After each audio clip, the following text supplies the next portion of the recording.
Сәлем баршаңызға. Мен бүгін осындай өте қарапайым, оңай дайындалатын пирогтың, тіпті торт деп айтуға болады, рецептімен бөлісемін. Менімен бірге болыңыздар.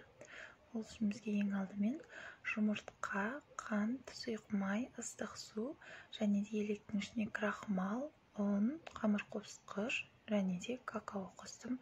Барлығын қанша мөлшерде қосатынымды тура граммен жазып кетемін астына. Креміне сары май мен қоюлатылған сүт, яғни варенканы пайдаланамын.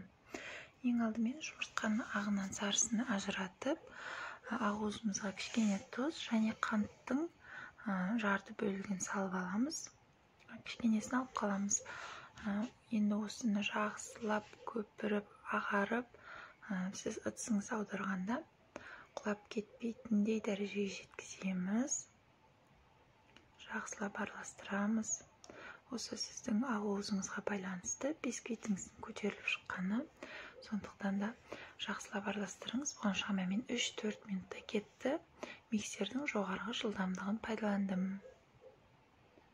Ең жоғарғысында осылай 4 минуттай жасадым. Енді сарыуызына қалған қантымызды салып, мұнда миксерлейміз. Миксеріңізді жумай қойсаңыз болады.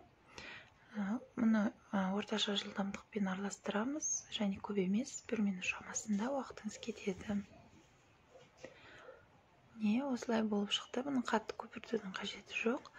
Енді осының жартысынан көбірегін біз ақуызымызға салып, кішкенесін алып қаламыз, және тез-тез жылдам осылай бір бағытқа қарай араластырыңыз.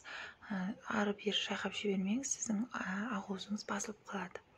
Енді електегі құрғақ өнімдеріміздің жартысын ғана салыңыз. Бірінші бәрін салып жіберсеңіз, қайталап айтам, басылып қалады біздің қамырымыз. Бұл бисквит болып піскендіктен аз-аздан салыңыз құрғақ өнімдерді, және де тез жылдамдықпен астынан үстіне аудару арқылы лопатканы пайдаланыңыз. Міндетті түрде темір қасықпен қозғап жүрмеңіз. Қысқасы өте мұқият болыңыз, сіз қамырыңыз басылып қалмау керек. Осылай екінші жартысын толықтай салып алдым, және електің түбіне түсіп қалған ұнымды да салып жібердім. Енді осыны тез-тез астынан үстіне қарай видеодағыдай араластырыңыз, бір бағытқа қарай тек қана. Тез-тез араластырып алдым. Міне дайын болды. Енді жаңа алып қалған сары жұмыртқамыздың сарысына сұйық май мен ыстық суды құясыз. Барлық грамдары астына жазылып тұр. Енді ыстық су болғандықтан мұны тез-тез жылдам қасықпен араластырып, жаңағы дайын болған қамырыңыздың үстіне құйып жібересіз, және тез-тез араластырып жібересіз. Себебі сіз ыстық суды пайдаланасыз, сондықтан жұмыртқаңыз пісіп қалмау керек. Осылай жылдам араластырып алдым. Дайын.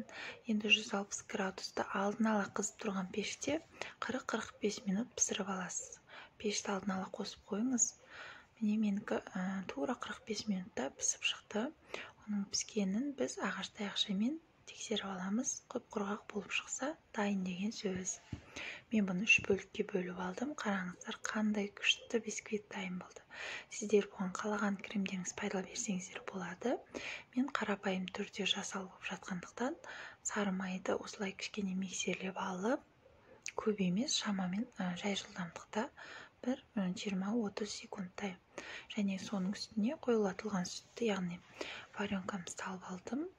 Оның жақсы сапасын пайдаланыңыздар, екеуінде кремге. Себебі нашар болса, сіздің майыңыз іріп кетуі мүмкін.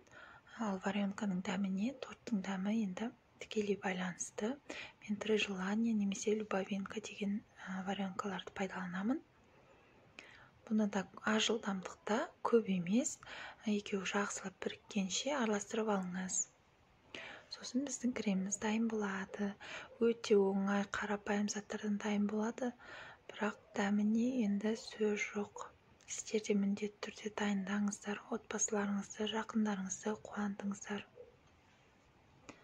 Міне кремім дайын болды.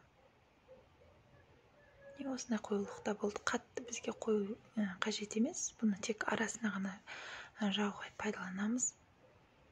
Міне бірінші бөлігіне жағып алдым. Мен кремді тура 2 бөлікке бөліп алдым. Қалыңдау етіп жағып, 2 бисквитке жақтым, ең үстіне жаққан жоқпын. Осылай арасында тұрғанның өзі жеткілікті болды.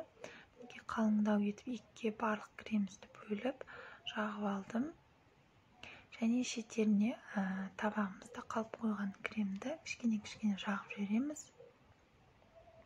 Бірақ сіздер өздеріңіздің қалауларыңыз бойынша жасаңыздар, тіпті аз-аздан пайдаланып, бүкіл тортыңызды қаптап тастасаңыздар болады.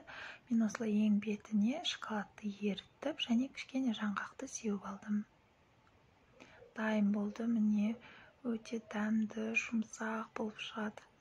Қарапайым түрде жасалғанымен өте дәмді. Қымбат торттардан кем емес. Мінекей кескен түрін көрсетіп жатырмын. Өте дәмді. Менімен бірге болғандарыңызға рахмет. Сіздерге сәттілік, сау болыңыздар.